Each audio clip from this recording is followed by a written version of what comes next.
All right, before I start getting into teaching and getting people to understand what CPTSD is and what narcissistic abuse is, because that's what I'm going to use this platform for, along with tarot, because as you can see, we have a lot of Knight of Wands, a lot of Knight of Swords, everybody being the reverse. So if you want to understand the psychological breakdown of what this really means for somebody to be in Knight of Wands reverse energy, stay tuned to this because I'm going to express this to you in the most down-to-earth way that I can.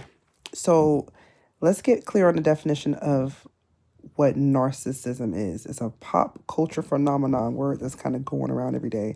I like to use the word high ego or gaslighter because narcissism is a spectrumy word. And narcissism is a spectrum of behaviors and traits rather than a series of discrete boxes to check off, right? So all humans have some narcissistic traits, some self-interest, some external locus of control, right?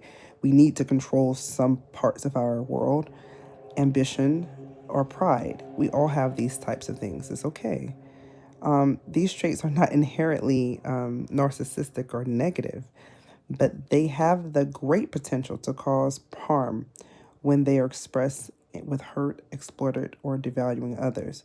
So you would think Queen of Wands, when she's in this upright, beautiful, loving position, she's very, still fiery, right? Still very good boundaries, gets her pains across, very optimistic, very clear, not afraid to shine. Think Leo, think Sagittarius, think Aries.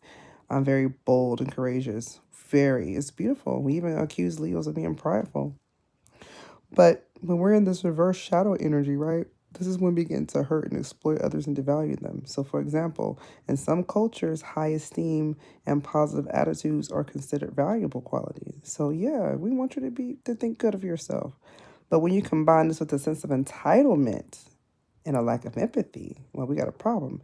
So if we have this Queen of Wands or Queen of Swords or whoever, and they grew up in this environment where the family is narcissistic, hence I'm reading the book of Treating Adult Children of Narcissists, then you can see where they may have this sense of entitlement, right? Combined with this lack of empathy. And that is extremely hurtful and harmful to others and can be even abusive. So self-confidence, again, is not inherently bad, but it can become so when we use it to dominate and overpower others. All right, guys, I'm going to leave it here. Like and comment and subscribe if you want to know more about narcissistic abuse and healing with CPTSD and those things. All right, bye.